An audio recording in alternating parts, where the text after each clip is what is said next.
Eu então pedi aos meus alunos que eles dessem uma olhadinha nessa imagem aqui.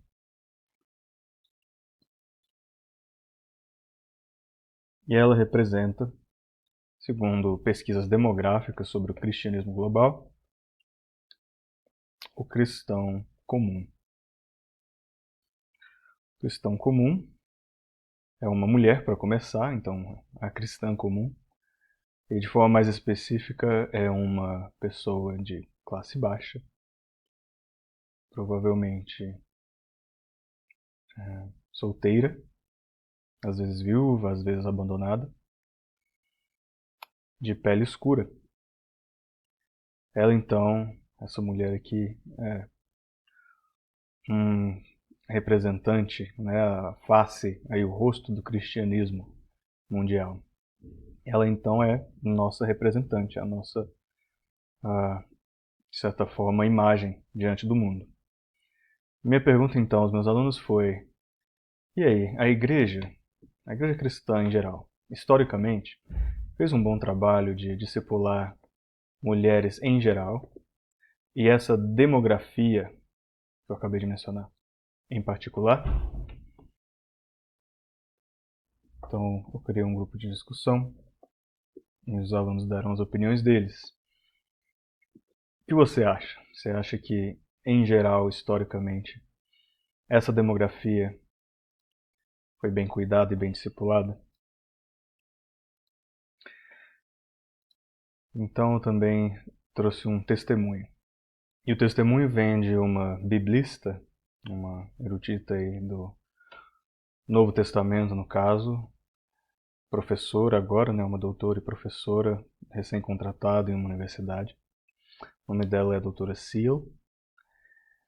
Ela deu um testemunho a respeito de como ela foi tratada, cuidada ou não cuidada, nessa fase da carreira dela. Então ela diz assim: depois de 16 anos de trabalhar, né, para o doutorado e finalmente conseguindo ensinar de maneira integral, eu estou muito grata.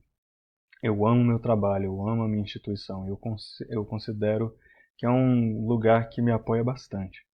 Ao mesmo tempo, ser uma mulher em educação teológica, nessa área da educação teológica, é um pouco estranho, é um tanto cansativo.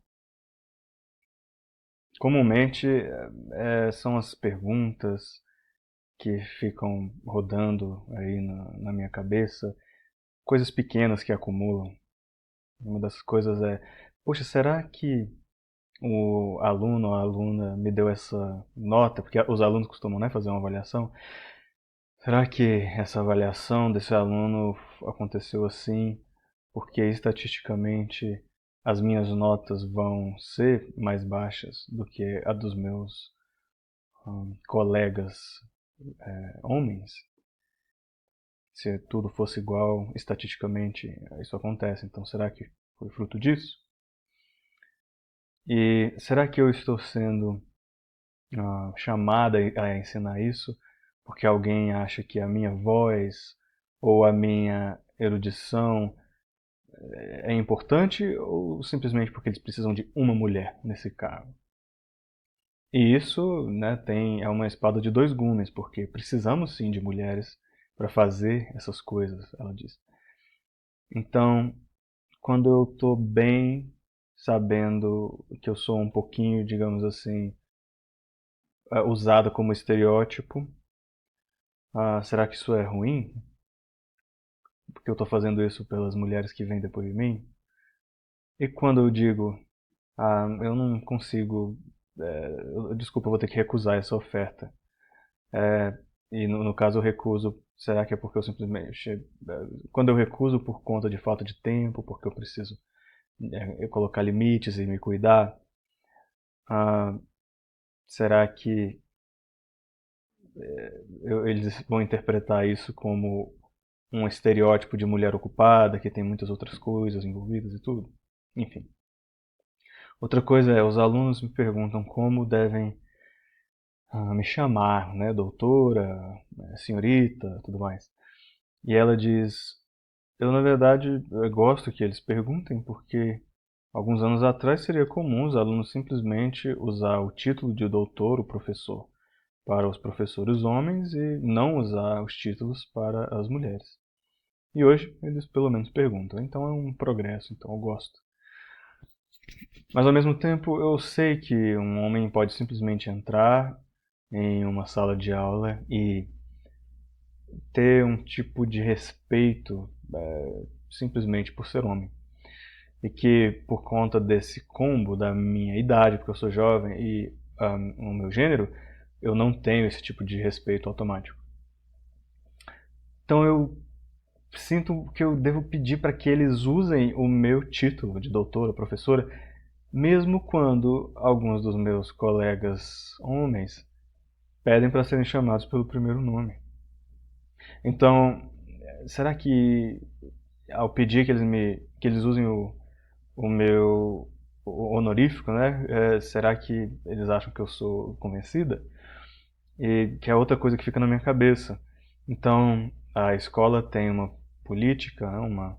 Uma prática de usar uma linguagem que inclui os dois gêneros. Para a humanidade, por exemplo, em vez de falar o homem faz tal coisa, representando tanto homens como mulheres, eles dizem o ser humano, né, a humanidade. Mas quando eu faço isso, e eu faço só e ninguém mais faz, será que eles me acham chata, enjoada por fazer isso? E deveria importar se eu sou chata? Que é outra pergunta que fica na minha cabeça. E essa é a última parte do testemunho dela, ela diz. E aí tem coisas um pouco mais importantes e maiores. Por exemplo, eu ensino alunos sobre passagens do Novo Testamento que têm sido usadas contra mim enquanto mulher. E eu realmente tô falando sério quando eu digo que eu não tenho que ter a mesma visão deles, que eu não, eles não têm que ter a mesma visão que eu, mas também não tem nenhum jeito de simplesmente me retirar dessa equação, dessa conversa, porque ativa, né, evoca certos sentimentos que estão aí embutidos na minha alma. Mesmo assim, eu quero ser para eles uma professora gentil e paciente com a jornada de cada um. E aí também eu tenho mulheres, alunas, né, que vêm para o meu escritório com histórias de serem ignoradas e basicamente exiladas como se fossem ah, mulheres pecadoras só por vir ao seminário. E eu me enluto com elas, né, eu me entristeço juntamente a elas. E ao mesmo tempo, toda vez que eu olho para o lado, tem algum escândalo sexual de décadas aí escondido na igreja, porque para alguns é mais importante garantir que mulheres não ensinem do que garantir que elas não sejam abusadas. E aí as mulheres vão carregando isso como esse fardo, né, por onde elas vão e pensando que elas não, talvez não estejam em um ambiente seguro, acolhedor. E aí eu fico pensando se lutar por isso é lutar por uma guerra perdida e se eu devia simplesmente, não sei, jogar a toalha, como eles dizem, né?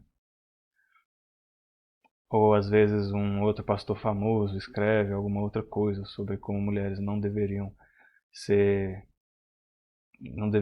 permitidas de ensinar homens. E aí eu tento de novo dar uma esquivada de outra, ah, digamos assim, um outro ataque de alguém que eu nunca nem conheci. Agora, enquanto aluna, eu sentei como a única mulher na sala, várias vezes, principalmente discutindo submissão feminina. Então, essa experiência que eu tive, ou às vezes eu fui perguntado o que, que eu penso nesse contexto, e aí é como se eles esperassem que eu falasse por todas as mulheres, em vez de simplesmente ter a liberdade de emitir a minha opinião individual. Às vezes também eu estava numa sala de aula com uma mulher única lá, e aí eu conseguia sentir que todo mundo estava esperando que eu deixasse basicamente o meu gênero de fora da conversa.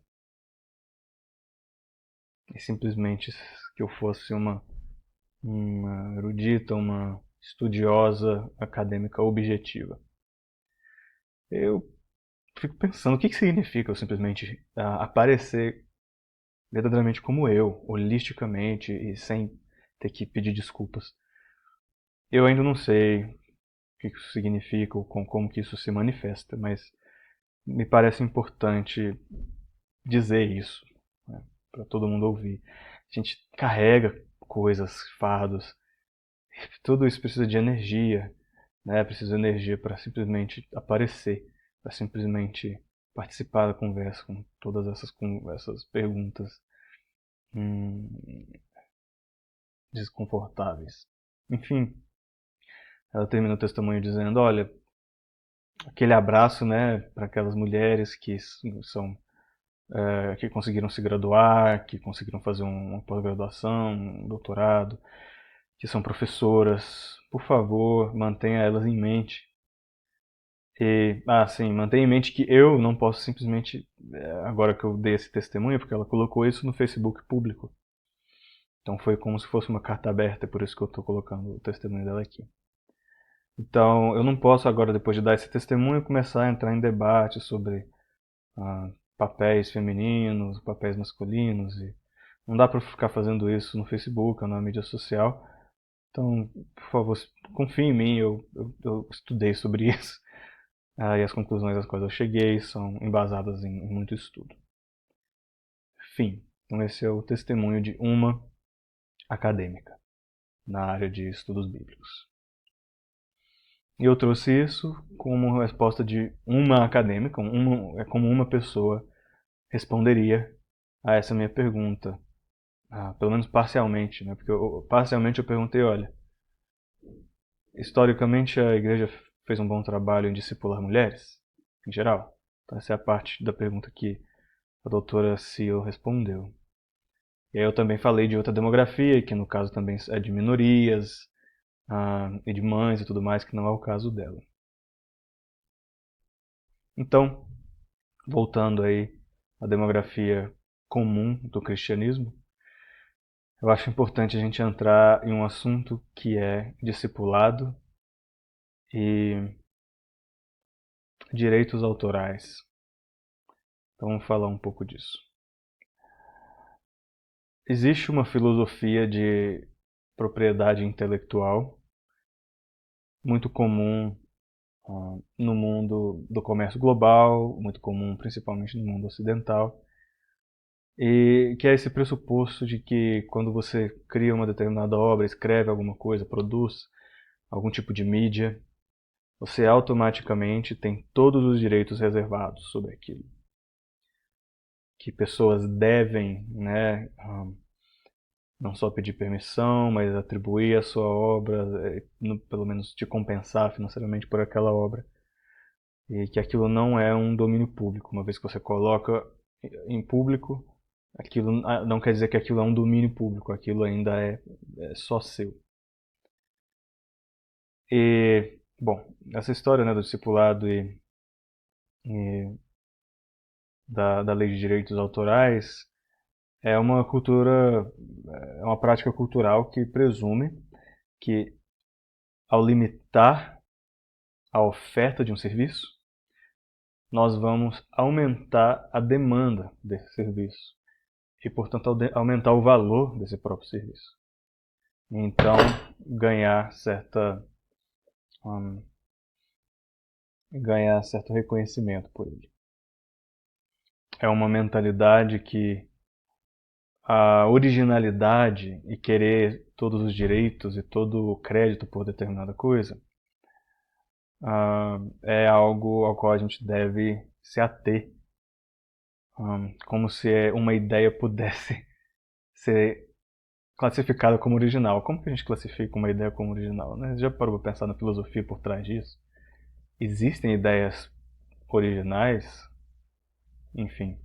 E também é uma mentalidade da escassez, de que aquilo que você tem a oferecer é escasso, é um bem escasso e, portanto, deve ser manejado, distribuído ou vendido como se fosse ouro. Então a ideia é que se eu não cobrar, ninguém vai dar valor. Eu ouvi muito isso, inclusive, brasileiro não dá valor em nada que é de graça. Então se eu cobrar por isso, não vão valorizar o meu produto. E aí a alternativa é, poxa, qual é o potencial alcance de ah, ah, você qual o potencial alcance do seu produto para pessoas que não conseguem pagar se você paga. Então, se há pessoas que conseguem pagar, qual o potencial alcance desse produto para aqueles que não têm esse privilégio, não têm essa condição? Então são duas mentalidades diferentes. Por que eu estou trazendo isso aqui? Parece que eu mudei de assunto de uma vez, mas não é tanto um excurso, é só que no curso de discipulado eu quis colocar esse adendo aqui porque tem tudo a ver com discipular demografias menos privilegiadas. Se são partes do mundo com uma moeda fraca, com dificuldades econômicas, instabilidades políticas, com uma população com baixo nível de escolaridade, uma população que às vezes tem grandes famílias para se criar, mas sem um pai ou sem muito apoio familiar, sem muito apoio da comunidade, ou sem apoio do governo, sem estrutura, sem infraestrutura básica. Tudo isso dificulta o acesso a materiais de discipulado, materiais de estudo bíblico básicos. Não só a Bíblia em si, tem lugares que não tem Bíblias impressas, mas comentários bíblicos, devocionais, pessoas que tenham um pouquinho de formação e treinamento na área de pastorado, teologia, enfim. Então, essa escassez da demografia comum do cristianismo, ela entra em um choque direto com a mentalidade da propriedade intelectual, do se reservar direitos, do se excluir pessoas de baixa classe social desses produtos, entre aspas, para o reino, que são para o reino. Então é por isso que eu trouxe esse curso aqui. Então, continuando, são algumas das barreiras mais comuns para o acesso igual, igualitário, né, à educação no mundo. E claro, sim, alunos que podem pagar deveriam pagar para serviços e produtos. Então, isso aqui sou eu falando, né?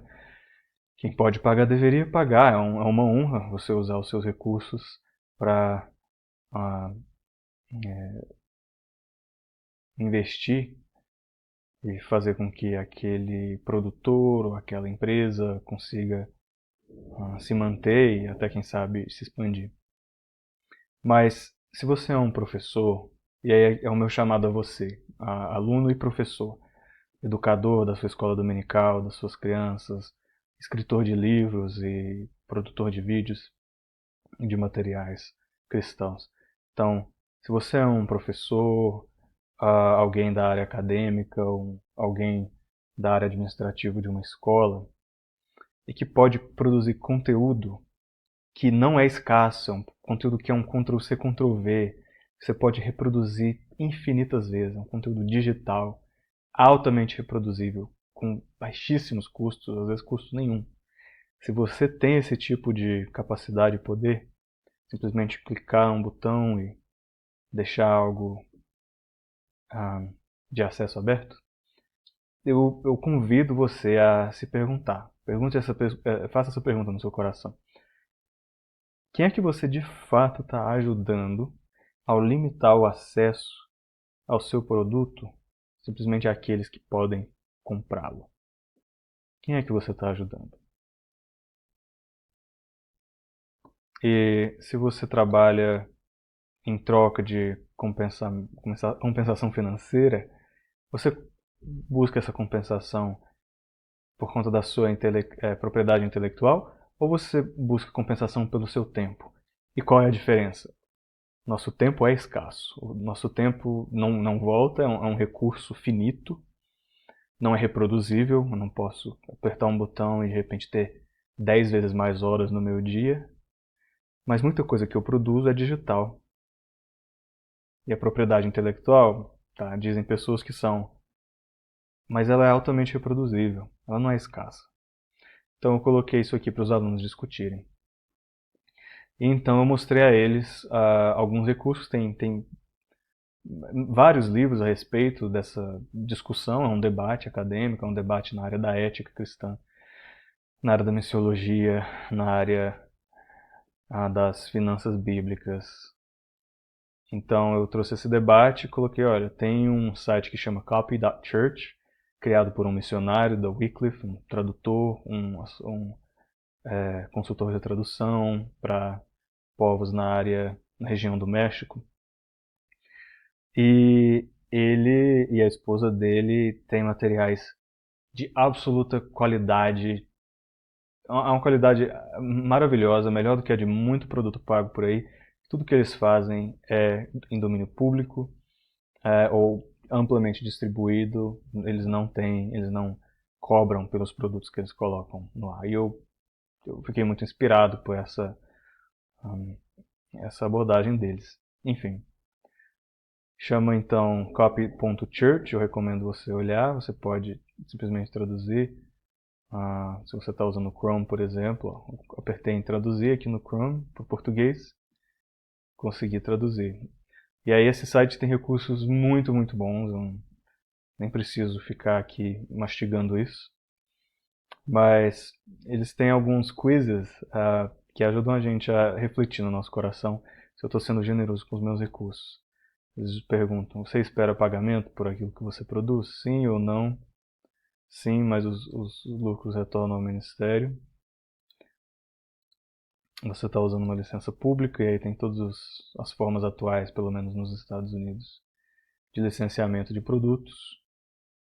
E aí você consegue uma nota total, vamos dizer assim, o seu recurso ele é o mais aberto possível, você é 8 de 8. Mas se você coloca, por exemplo, uma licença de vou deixar pago, mas a pessoa pode traduzir gratuitamente. Aí a sua nota é 3 de 8.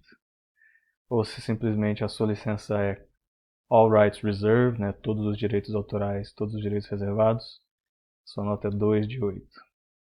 E por aí vai.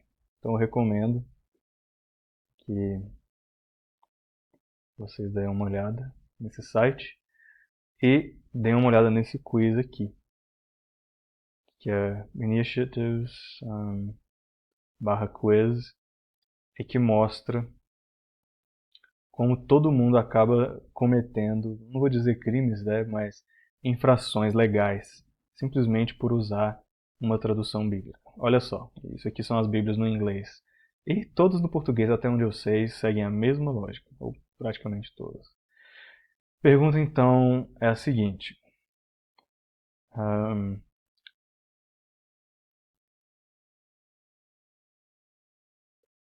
Eu posso citar a Bíblia nesse contexto? Sim ou não? Então essa é a pergunta que a gente faz se a gente está produzindo material de discipulado.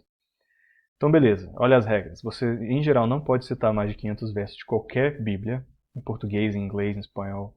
Qualquer Bíblia que foi produzida por uma editora, com ou sem fins lucrativos, mas uma editora. Então não pode citar mais de 500 versos, não pode citar um livro completo.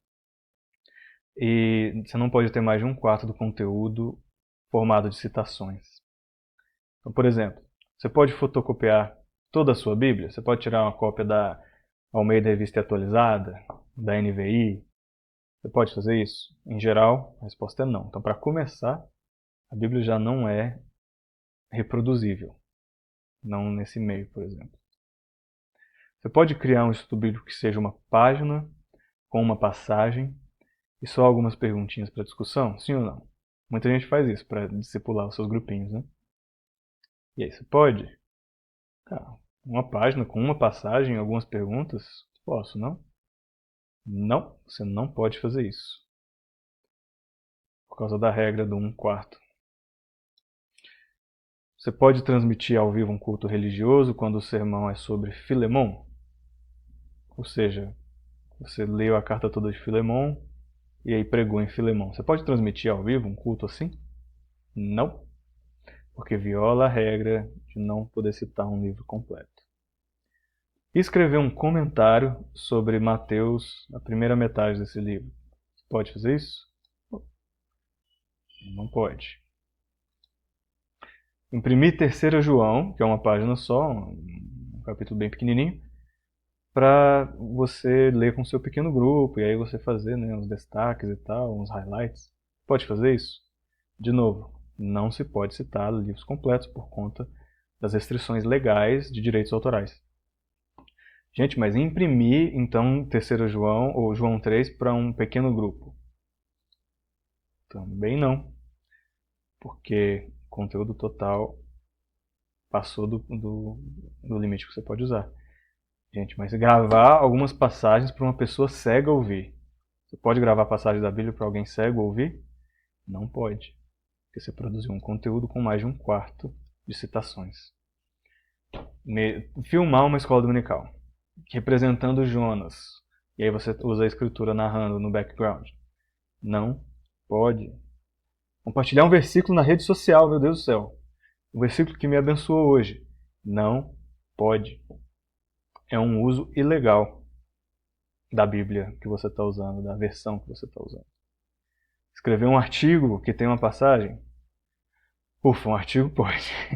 Normalmente sim, se for uma passagem curta. Olha só que tristeza, né? Imprimir, compartilhar Marcos, porque alguém está intimidado, não quer ler um livro inteiro, então você só imprime o capítulo, um livro da Bíblia para essa pessoa? Não, não pode. E é isso. As regras, a maioria das traduções de Bíblia no mundo todo, não só nos Estados Unidos ou Brasil, tem essas regras, porque geralmente são empresas que vão pela lógica do direito autoral. Que grande tristeza. E como a gente atrasa o avanço do Evangelho ao redor do mundo. Como a gente atrasa a educação teológica e treinamento ministerial para o mundo todo por conta dessa mentalidade, dessa filosofia. Outro site bem legal é sellingjesus.org. Recomendo que vocês deem uma olhada. E não quero só ficar com exemplos negativos. Quem está fazendo um bom trabalho, na minha opinião, evitando bloquear pessoas que não têm dinheiro de acessar recursos do reino? O Andrew Case, que é esse tradutor e consultor de tradução, a esposa dele, principalmente a esposa dele até, mais ainda a esposa dele, porque o alcance do trabalho dela, ela é uma professora de hebraico gratuito, hebraico comunicativo, excelente. Não tem curso melhor, na minha opinião, de hebraico por aí, nem pago. Os que eu vi, ela tem o melhor curso de hebraico e funciona para pessoas de qualquer língua. Você pode, se você só fala português, se você só fala Swahili, você consegue fazer esse curso do mesmo jeito. É um curso multilingüe para você aprender hebraico. Então, Bethany Case é o nome dela e o canal dela chama Aleph com Bet. E tem introduções no YouTube aí em português, se você quer aprender, e o curso dela todo está disponível gratuito. O Ministério Third Millennium, eles têm inclusive seminários e tudo, e muito recurso em português também, artigos acadêmicos muito bons. Third Millennium Ministries também faz esse trabalho, um trabalho bem legal. O Ministério do Desiring God, eles oferecem para quem não tem grana os materiais, os livros em PDF gratuito. Você sempre pode baixar. O Iago Martins, o material dele, 99% de tudo que ele produz é gratuito. A versão em grego do hebraico, né? A versão em grego do Aleph with Bet chama Alpha com Angela, Alpha with Angela. Então a mesma coisa. Vamos dizer, eu não gosto tanto do uso da pronúncia do material dela, porque ela usa a pronúncia erasmiana, mas com exceção disso, fora isso, excelente material, perfeito para pessoas que querem aprender grego sem precisar aprender inglês antes, sem precisar aprender até gramática, você não precisa aprender gramática. O método dela é o mesmo do método da Beth. Excelentes professoras.